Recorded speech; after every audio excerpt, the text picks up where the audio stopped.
ডেকা ল'ৰাই জাপানী লেংগুৱেজ শিকিব লাগে মাহত 3 লাখ টকা দৰমহা দিয়াকৈ তেওঁলোকে অসমৰ পৰা 1 লাখ যুৱক যুৱতীক লৈ যাব খোজে আমাৰ ওচৰত সাউথ কোৰিয়া ডুবাই ছিংগাপুৰৰ পৰা প্ৰস্তাৱ আহিছিলে যে মাত্ৰ ইংৰাজী শিক্ষা জানিব লাগে আমি তেওঁলোকক মাহত 1.5 লাখ টকা দৰমহা দিব পৰাকৈ আমি তেওঁলোকক লৈ যাম অহা 2 নৱেম্বৰৰ পৰা আমি অসমত জাপানীজ লেংগুৱেজ শিকিব পৰা কেইবাটাও ট্ৰেইনিং চেণ্টাৰ আমি আৰম্ভ কৰিব খুজিছোঁ যাতে আমাৰ ডেকা ল'ৰাক 8,000 টকা সিকিউৰিটি গাৰ্ডৰ কাৰণে নহয় উপযুক্ত শ্ৰম আৰু উপযুক্ত দৰমহা পাব পৰা মানৱ সম্পদৰ গৰাকী হিচাপে আমি বিদেশলৈ পঠিয়াব পাৰোঁ সম্ভাৱনা আজি আমাৰ মাজত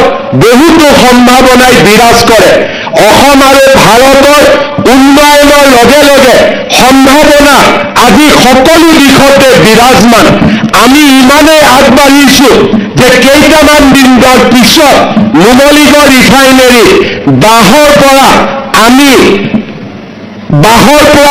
ইথানেল আৰু আন কেমিকেল আমি নিৰ্মাণ কৰিবলৈ আৰম্ভ কৰিম এই বছৰতে আমি নামৰূপত 11 লাখ মেট্ৰিক টন নিৰ্মাণ কৰিব পৰা আমি সাৰ কাৰখানা আৰম্ভ কৰিম এইবাবে আমি পৰিশ্ৰম কৰিছোঁ মই আজিৰ চতিয়া দিৱসৰ এই পবিত্ৰ দিনটোত কেইটামান কথা আপোনালোকক ক'ব বিচাৰোঁ আমাৰ ৰাজ্যত আজি আটাইতকৈ সমস্যা হৈছে মানৱ সম্পদ আমি আমাৰ ৰাজ্যখনত এফালৰ পৰা মেডিকেল কলেজ বনাইছোঁ আজি আমাৰ ৰাজ্যত 2000 মেডিকেল কলেজৰ সিট আছে কিন্তু মেডিকেল কলেজত নামভৰ্তিৰ তালিকাখন যেতিয়া আপোনালোকে চাব তাত আপোনালোকে দেখিব যে আমাৰ খিলঞ্জীয়া অসমীয়া লোকৰ স্থান ক'ত আমাৰ খিলঞ্জীয়া ভাৰতীয় লোকৰ স্থান ক'ত কৰবাত নহয় কৰবাত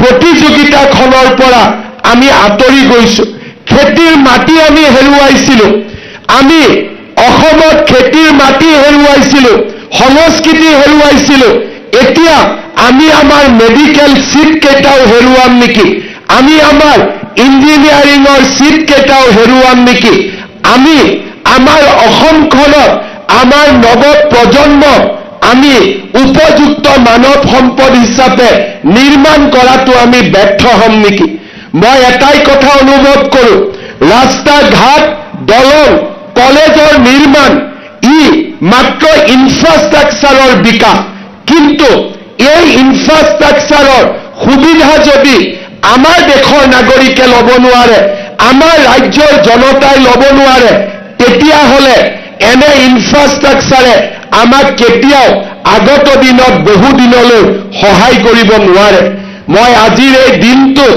চতিয়াৰ নৱ প্ৰজন্মক আহ্বান জনাম যে আকৌ এবাৰ অসমৰ মানৱ সম্পদ সৃষ্টিৰ বাবে আমি নিজকে নিয়োগ কৰাৰ বাবে নিজকে সমৰ্পিত কৰাৰ বাবে আজি আমি দেখা পাওঁ যে আমাৰ ৰাজ্যখনত সৰু সৰু চাকৰি কৰিবৰ বাবে অসমৰ ডেকা ল'ৰা যুৱক যুৱতী কৰ্ণাটকলৈ যায় অন্ধ্ৰ প্ৰদেশলৈ যায় মাদ্ৰাজলৈ যায় চেন্নাইলৈকে যায় দৰমহা কিমান পায় 8,000 টকা 9,000 টকা 2 লাখ টকাৰ দৰমহা কৰিব কৰ্ণাটকত যাব তেলেংগানাত যাব আমাৰ একো আপত্তি নাথাকে 8,000 টকাত সিকিউৰিটি গাৰ্ডৰ কাম কৰিবলৈ আমাৰ ল'ৰা ছোৱালী ৰাজ্যৰ বাহিৰলৈ যায় তেওঁলোকৰ যেতিয়া কাৰোবাৰ বেমাৰত মৃত্যু হয় মৃতদেহটো ঘূৰি অহাৰ বাবে তেওঁলোকৰ হাতত সম্বল নাথাকে আজি আমাৰ ৰাজ্যখনত আমি উদ্যোগীকৰণৰ নতুন পৰিৱেশ নিৰ্মাণ কৰিব লাগিব কৃষি অৰ্থনীতিক আমি আকৌ এবাৰ শক্তিশালী কৰিব লাগিব আমাৰ ৰাজ্যত আজি আমি যদি মেনুফেকচাৰিং অৰ্থাৎ উৎপাদনৰ কেন্দ্ৰ হিচাপে আমাৰ ৰাজ্যখনক আমি নিৰ্মাণ কৰিব পাৰোঁ অসমৰ যুৱক যুৱতী 8,000 টকা চাকৰি কৰিবৰ বাবে তেলেংগানাত যাব নালাগে অন্ধ্ৰ প্ৰদেশত যাব নালাগে এডভান্টেজ অসমৰ সময়ত অসমত আমি 5 লাখ কোটি টকা বিনিয়োগৰ প্ৰস্তাৱ পাবলৈ আমি সক্ষম হৈছিলোঁ। মই সদায় এটা কথা বিশ্বাস কৰোঁ যে অসমত উদ্যোগপতিৰ বাবে হ'ব নালাগে। অসমত এই কাৰণে আমাক উদ্যোগ লাগে যাতে অসমৰ বাহিৰত কাম কৰিবলৈ যোৱা ল'ৰা ছোৱালীবিলাকক আমি পুনৰ মাকৰ বুকুলৈ আমি উভতাই আনিব পাৰোঁ। মাকৰ ল'ৰাক মাকৰ বুকুলৈ যাতে আমি উভতাই আনিব পাৰোঁ। চতিয়াত পদ্ম হাজৰিকা ডাঙৰ নেতৃত্বত 2000 বিঘা মাটিৰে আমি এখন উদ্যোগ পাম নিৰ্মাণ কৰিছোঁ। লিংকাৰ দৰে ফেক্টৰী আৰু অসমৰ প্ৰথম টাইলছ উৎপাদনৰ ফেক্টৰী এই ইণ্ডাষ্ট্ৰিয়েল ইষ্টেটত নিৰ্মাণৰ বাবে ইতিমধ্যে কাম আৰম্ভ হৈছে। মই বিশ্বাস কৰোঁ অসমৰ চাৰিওফালে এবাৰ যদি আমি উদ্যোগীকৰণত আমি আগবঢ়াই লৈ যাব পাৰোঁ আৰু সেই উদ্যোগ অসমৰ কেঁচা সম্পদ অসমৰ মাটিৰ ভিত্তিত যদি নিৰ্মাণ হয় আমাৰ ৰাজ্যখন ভাৰতৰ ভিতৰতে এখন উদ্যোগী ৰাজ্য হিচাপে পৰিগণিত হ'ব পাৰিব। কৃষিৰ ক্ষেত্ৰত আমি আত্মনিৰ্ভৰশীল হ'ব লাগিব। ৰাজ্য চৰকাৰে ধান ক্ৰয় সিদ্ধান্তৰ পিছত ৰাজ্য চৰকাৰে সৰিয়হ তেল কিনি লোৱাৰ সিদ্ধান্তৰ পিছত মাকৈ আদি ৰাজ্য চৰকাৰে কিনাৰ সিদ্ধান্ত লোৱাৰ পিছত কৃষকৰ জীৱনলৈ আজি সুৰক্ষা আহিছে। কিন্তু সেই সুৰক্ষাক যদি অসমৰ থলুৱা ৰাইজে ব্যৱহাৰ নকৰি আমি নিবিচৰা মানুহক সেই ধন যদি দিবলৈ আৰম্ভ কৰোঁ আমাৰ উদ্দেশ্য কেতিয়াও সফল হ'ব নোৱাৰে। সেইকাৰণে আজি আমি অকল আবেগেৰে নহয় অসমত উদ্যোগীকৰণৰ এটা নতুন ভেটি নিৰ্মাণ কৰি মানৱ সম্পদৰ এক নতুন ধাৰা নিৰ্মাণ কৰি কৃষি অৰ্থনীতিত অসমক আমি আগৰণুৱা হিচাপে নিৰ্মাণ কৰি আমাৰ ৰাজ্যত আমি এটা সুৰক্ষা চক্ৰ নিৰ্মাণ কৰিব লাগিব। শ্ৰদ্ধা ৰাইজ, যোৱা কেইটামান দিনত আমি আমাৰ ৰাজ্যখনক সুৰক্ষাৰ চক্ৰেৰে সমাহিত কৰিবৰ বাবে আমাৰ চৰকাৰে নিৰন্তৰ প্ৰচেষ্টা চলাইছে। অসমৰ ৰাইজৰ যদি আমাৰ আশীৰ্বাদ থাকে, অসমৰ ৰাইজৰ যদি বিশ্বাস থাকে, মই বিশ্বাস কৰোঁ অহা 5টা বছৰত আমি অসমক নতুন ধ্যান ধাৰণাৰে আমি আকৌ এবাৰ গঢ়ি তুলিব পাৰিম। স্বাধীনতা সংগ্ৰামীসকলে সেই স্বাধীনতা কেতিয়াও বিচৰা নাছিল যি স্বাধীনতাই আমাৰ জীৱনলৈ পৰিৱৰ্তন আনিব নোৱাৰে। মই ৰাইজক অনুৰোধ কৰিম যে আমাৰ অসমৰ নতুন প্ৰজন্মৰ মাজত মানৱ সম্পদ সৃষ্টিৰ বাবে সকলোৰে লগত প্ৰতিযোগিতা কৰিব পৰা এক মানৱ সম্পদ সৃষ্টিৰ বাবে আমি নিজকে আকৌ এবাৰ নিয়োগ কৰিব লাগে। মোৰ মনটো সদায়ে বেদনাৰে পৰিপূৰ্ণ হয় যেতিয়া মই মেডিকেল কলেজৰ 2000 সিটত কোনে সিট পাইছে সেই নামকেইটা চাবলৈ আৰম্ভ কৰোঁ। মোৰ তেতিয়াই মনটো বেদনাৰে সিক্ত হৈ পৰে যে যেতিয়াই মই দেখা পাওঁ যে আমাৰ যুৱক যুৱতী যেন লাহে লাহে প্ৰতিযোগিতাৰ পৰা নিজকে আঁতৰাই আনিবলৈ চেষ্টা কৰিছে। এটা জাতি নিৰ্মাণৰ বাট কেতিয়াও চমু হ'ব নোৱাৰে। এটা জাতি নিৰ্মাণৰ বাট অদম্য সাহস আৰু সকলোৰে আত্মবিশ্বাসৰ ওপৰত প্ৰতিষ্ঠিত হ'ব লাগিব। মই অসমবাসী ৰাইজক চতিয়া দিৱসৰ এই সুন্দৰ দিনটোত আকৌ এবাৰ আহ্বান জনাম। আমাৰ জাতিটোক আমি অৰ্থনৈতিকভাৱে আত্মনিৰ্ভৰ কৰিব লাগিব। উদ্যোগ আৰু কৃষিৰ ক্ষেত্ৰত আমাৰ জাতিটোক ভাৰতবৰ্ষৰ প্ৰথম 5খন ৰাজ্যৰ ভিতৰত প্ৰতিষ্ঠা কৰিব লাগিব আৰু আমি এনে মানৱ সম্পদ সৃষ্টি কৰিব লাগিব যি মানৱ সম্পদে অকল অসমতে নহয় সমগ্ৰ বিশ্বলৈ আমি অসমৰ মানৱ সম্পদ যোগান ধৰিব পাৰোঁ। কেইটামান দিন আগতে জাপানৰ পৰা আমাৰ ওচৰলৈ প্ৰস্তাৱ আহিছিল যে মাত্ৰ আমাৰ ডেকা ল'ৰাই জাপানী লেংগুৱেজ শিকিব লাগে, মাহত 3 লাখ টকা দৰমহা দিয়াকৈ তেওঁলোকে অসমৰ পৰা 1 লাখ যুৱক যুৱতীক লৈ যাব খোজে।